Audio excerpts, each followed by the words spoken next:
Welcome, everyone, to another edition of Grief Chat with our friend Mitch Carmody. He is here today to chat about many things, but one of them that I know that you always like to talk about is signs, and I am excited to hear what that means, because in the grief world, aren't we always looking for signs, Mitch? I think when we're grieving? I think in general. Oh, in general, right? When we're people trying to make a decision. You're looking for a sign. You're wishing on a falling star. You're throwing a coin in a well. I mean, our whole life, we always like to believe in magic and believe in miracles and those. When we believe in that, but we also have to pursue them.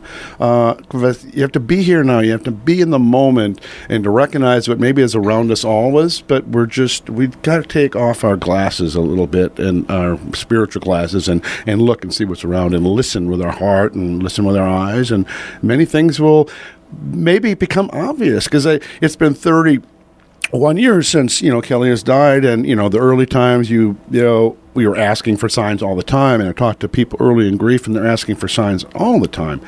And they don't get them, and they get frustrated. And every day in the early days is like a whole day without a sign. It just adds to the grief. Like, how come no one's communicating with me? How come? And every day it's a tick, tick, tick of the metronome. Time is so slow. And then years later down the road, you start reintegrating into life a little bit, and you don't really ask for the signs as much, and maybe you've gotten some, but it's the spontaneous ones that happen when it's on their time, because it's on their time. We don't know what goes on the other side, but it seems to be on their time when we need it most, and not to push the issue. I want it right now. I mean, it doesn't hurt to ask and have intentions that I want to, but it's mostly being aware, because I've noticed that progression through my life. And then now with what I talk about in my grieving process is the proactive grieving, and my granddaughter's grown up with that, and so she's on the lookout all the time. So proactive grieving is where you keep the person alive. Keep them. You talk about them in the present sense. Right. Their physical body is gone, but they're still here. Okay. And that's as simple as you can make it. That you can still dialogue with them. You can still talk to them, write to them, give them presents. Only give them to someone else. I mean, you can actively participate like they are still part of your life, and that brings your life back in a huge, huge way. I bet it does. You know what, Mitch? We're going to actually go to the phones, and we're going to say hello to Barb. How are you today? Oh, hello, Barbara Hopkinson. I recognize that voice anywhere. Yeah, we're talking about signs today, and I know you've had a bunch of signs. And have you had some recently? Little things, recently, like a feeling or a smell, a familiar smell, or just now, it's funny, I was just making myself some breakfast, and I cracked open an egg, and it came out, it was a double yolk, and it was in the shape of a heart. So little things like that. But my favorite one, and I've got a couple of, if you want to hear one or two of my favorite ones. Oh, please. Yeah, so one of them, I was actually working with a friend who's a musician, and I actually saw her channel a song from my son, and she hadn't met him. But fast forward a little later, I was living in a different place. I rented my house for the summer, and I was going to a different place. And before I unpacked, I took a walk, and I got a text from her. She's not a medium, but she just had this capability. And she found out when she did that channeling that she could actually get messages from my son. And so she said, she texted me and says, "Brent says be careful going up your front steps, Mom." She had never been to this house. And I said, okay. I was already kind of used to getting messages from him through her.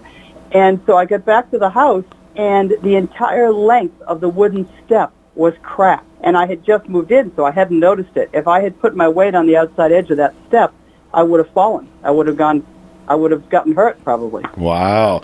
So she had never been there. So she had no idea, but she just sent me this message that said my son told me to be careful when I going up my, going back to the house.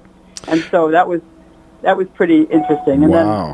Then there was one other one there's a favorite of mine that I was with my second husband. I was in Orlando in downtown Disney. We were going to see Cirque du Soleil, but we went across the street to the House of Blues to get an early dinner first. And so we're sitting at the booth, and the waiter comes over, takes our order.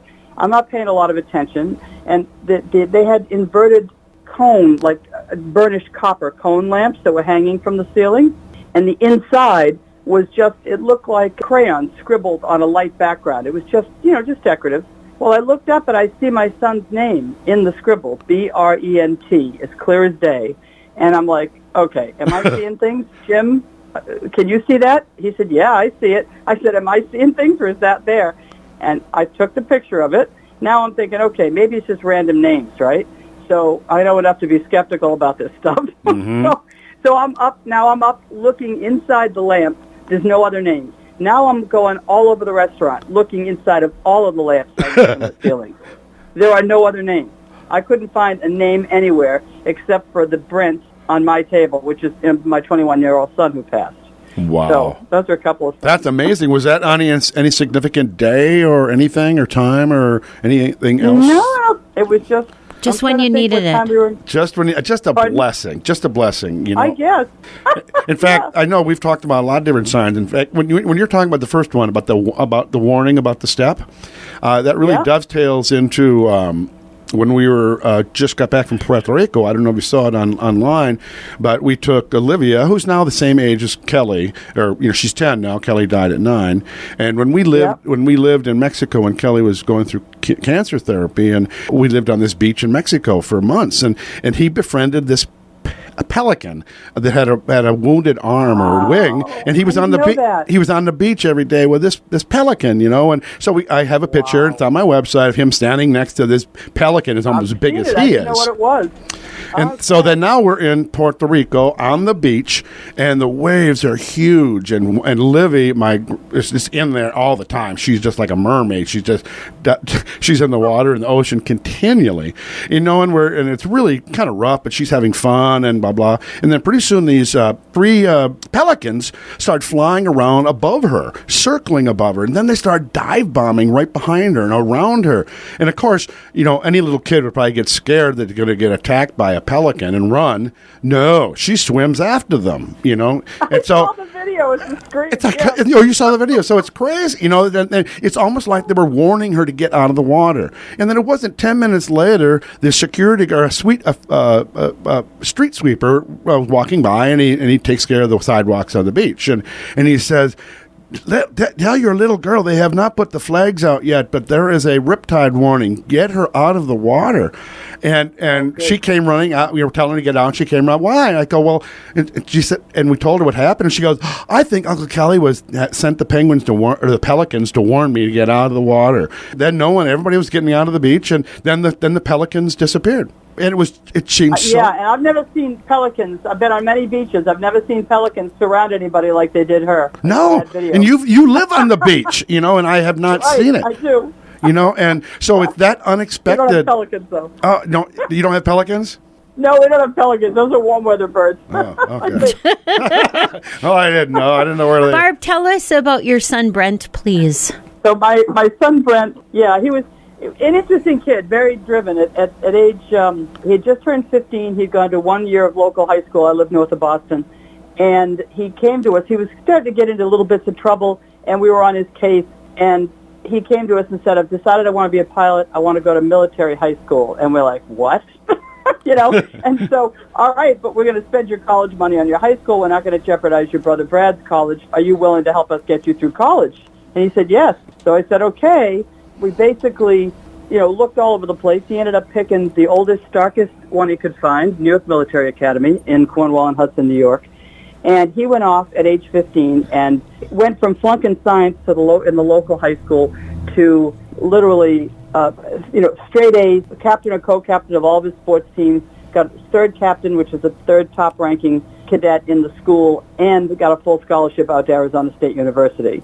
And then, so he went off to Arizona, after he graduated high school with honors, and, just did amazing there in an ROTC program, and he actually was in the end of his junior year, about to go to boot camp and get commissioned as an officer and commit 8 years active to the Army.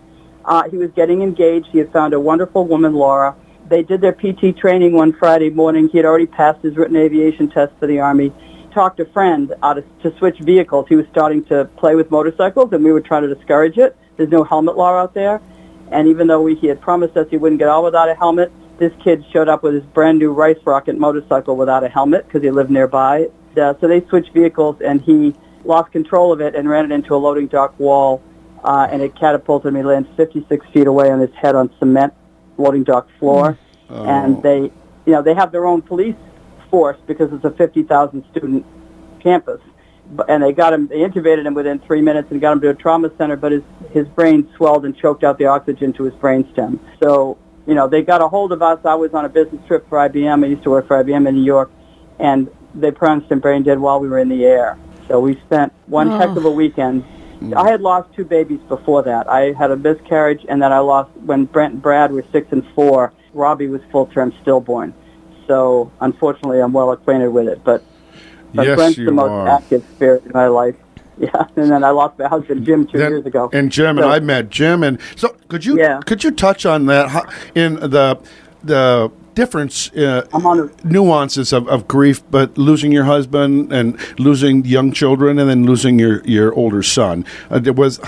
Can you just touch on that, how that affected you, or did having those other losses prepare you for Jim somewhat? Yeah, I was kind of a student of grief, and I don't like to compare, but they were all quite different, right? They were right. I had the miscarriage first. We were married, I think, 7 years to my first husband, and then I had Robbie was, like I said, my boys were 6 and 4, and then Brent. That was in 80 and 87. Brent was in 2002. And it had a huge impact on my marriage. My 30-year marriage fell apart a year after. So I was grieving that also. And the combination of losing the children, actually the loss of grandchildren for me because Brent was kid crazy, and my marriage and having to live alone for the first time. And his brother Brad went off to Brent died the week Brad graduated high school. So we literally did, a graduation, a wake, a funeral, trip, the whole bit, all in the same week. And then Brad also flunked out of college all around the same time, a year after Brent died, and I attempted suicide. So it had a very dramatic effect on me, but thank God I did it in a way that I pulled into the garage and closed the garage door and figured the carbon monoxide would be easy, but it gave me time to think, so it actually became a turning point for me. I not only realized I couldn't do that to my remaining son, but it made me realize that, you got to kick yourself in the butt and make a choice to heal and climb out of this hole, but also it was obvious to me then that reaching out to help others would help me heal, and that's when I started the chapter of the Compassionate Friends of Greater Newburyport, Mass. In 2003, and that really helped save me. And then later on in 2013, I started a Butterfly's Journey and made that a nonprofit in 2015. So, I retired from IBM at the end of 2008, and then I went back into the corporate world for a little while, but basically retired again in 2012, and I've been full-time since then, just working like you do, Mitch, helping people with grief. That helped you through it. I mean, and the seduction of suicide is very real when you're in that deep, dark spot. And I think your Butterfly's Journey is so appropriately named for your journey that, you were at the deepest of your despair and tried to end your life. And now you've started a whole new life, helping people, spreading all the joys of maintaining a relationship with Brent. And you get still signs from Jim, too, from your husband? Well, I'm having a hard time telling the difference between the two is my problem. Okay, so let me back up a little bit. I mean, so fast forward, I got married again. I met my second husband in 2005. We got married in 2006, and you got to meet him. He was a sweetheart. He was 6'9" and as nice as he was tall. And then we were married almost 12 years, and one morning, it was funny because he didn't cook, and it took me 10 years to get him to make me coffee, right? He made me coffee that morning, and he went off to work, and you've been on this little island that I live on. He only got up a quarter of a mile away. He must have felt something because he turned around in a little parking lot, a little dirt parking lot, and he passed out, and he actually the car kept going and went into a parked car, but thank God it stopped him from going back out into the road. And they pulled him out, but they could not resuscitate him. He had a widowmaker heart attack, basically, and he had just turned 64. We had tickets to a show that night. It was totally unexpected. And I lost my parents when I was 32 and 47. And I actually had a brother that died, but he died before I was born, so I didn't get to know him. But my parents used to talk about him all the time, Danny. So when Jim died, it was very difficult and very different than losing a child because Jim was in my life every day. We were together, so there was a lot of loneliness and a lot of, at one point I've talked about it. with people and said, sometimes I just like to make fun of myself because you do things like, oh, damn, I forgot to bring the garbage out again. Or it's snowing. You mean I have to go out and shovel? He used to do that stuff for me. So it was very difficult, but I think I kind of said, you know what? I learned a long time ago that this is my purpose in life, and it just felt like it was making me a student of grief, that I could only help other people with it if I had experience with it. And now I've almost gone full circle. Not quite to the same extent as of siblings, but you've touched so many people's hearts with your photography and your books and your continual willingness to talk to people about it and that bravery to reach out and to say, how are you doing? And so I so appreciate you calling in, Barbara, and sharing those signs. And God, there's so many more signs. And let's talk after this later today. I want to talk to you. I'd love to. Yeah, let's talk later today. And I don't mean to hog your whole time. Oh, Barb, we're so grateful that you called in. What a beautiful story, and how honest and brave you are to share all the points of your story. Thank you so much. These continual connections that we have too. I lost my son when I was 32, and I lost my mother when I was 47. So wow. You just said that, and Kelly died in 87. And I think you lost your child. There's a lot of connections that we have connections. God, there really is. So thanks again. My son is bugging me now to tell you one more thing. That we went away 6 months after he died, and a friend of mine a different friend who had these capabilities, he came to her and showed her something that I had put into his grave before I closed the cover and never told anyone about, not even family. He showed it to her, and she didn't know what she was describing. It was a lanyard keychain from his college, and she's describing it, not knowing what she's describing, and I almost fell off my chair. Oh, I knew bet. Immediately what she was Well, Barbara, the clock is ticking here. We're out of time, but thank you again for calling. No. We could talk forever on signs. So thanks again for calling in, and we'll talk to you later, honey. All right. Bye-bye.